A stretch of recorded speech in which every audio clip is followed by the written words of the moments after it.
Can alumni play? I believe so. I mean, there's the Wiggler Ahoy players. Some of them have been graduated to my knowledge, but they got their work cut out for them here. It's Brian bringing along their son. Gonna take a stab at beating Wiggler Hoy yet again. They're wiped. Maybe it won't matter. Ali doing the same thing as Brian, pushing all the way up as far as they can. Leading the way for the Rainmaker along with that Stingray, but the Rainmaker gets taken down along the back door. Who is that? Brian's son, making Brian proud, sharking around from behind and shutting down the push before it can even get 3 minutes left to go. Didn't even have a player advantage when they started that push. I was about to say their mindset is if we pick up the Rainmaker, at least you can't be pushing, but they converted that so swiftly and easily into a KO opportunity, and now finding a full wipe in their opponent's spawn. Guys, a team made up of Brian and their kid just dominating on the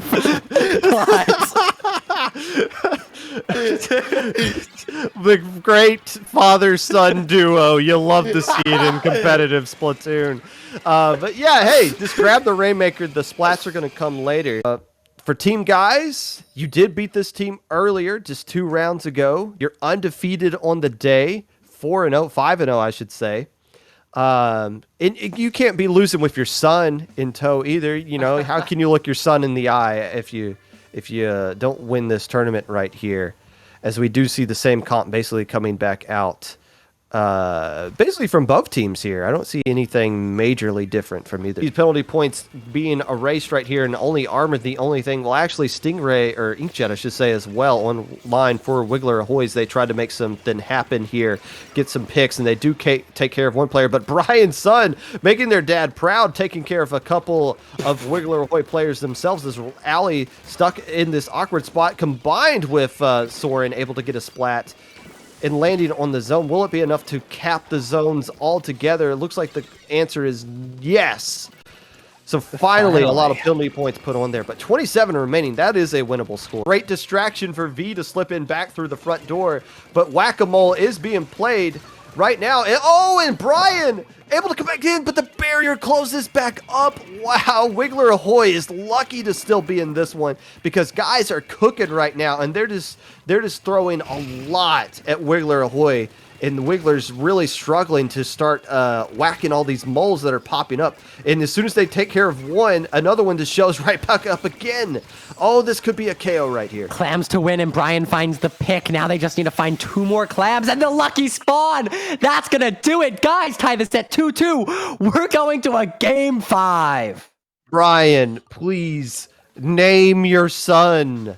They don't need to just be known as your son anymore. Give them their own name. Let them be their own person. Come on, Brian. 14K. Hey, we see this time and time again.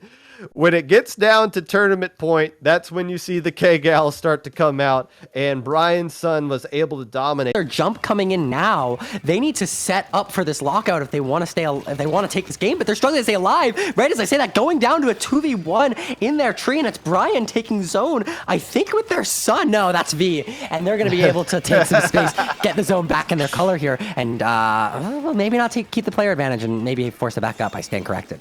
Or Brian's son. They don't get to hang out with their dad in the zone. Instead, they're hanging out with V. With Armor ready to go from Wiggler Ahoy, they can make a play right here to try to save this game because this could be a potential lockout. Ali going in, landing the splashdown on top of the Booyah Bomb, able to take care of one player, but that, again, keeps the distraction away from the zone. But V is not losing 1v1s right now, and that will probably be why they win this tournament. Soren needs to find a pop-off moment here. They're going to find a first pick, and Jump is coming to them. No one gets the desperation moment. Ali going down themselves. They don't have time to get to the zone.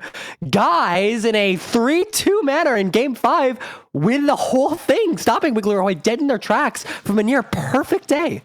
I liked the comp change. I know people who hate this meta won't like it, but I like the fact that they switched it up to this this quad frontline play and just let their shooters shoot.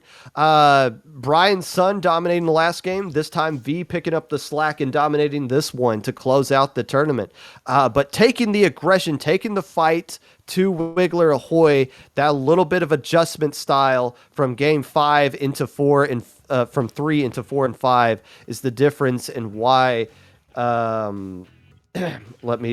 Guys, look at all these different colleges coming together. Wow, wins this college cephalopod association tournament.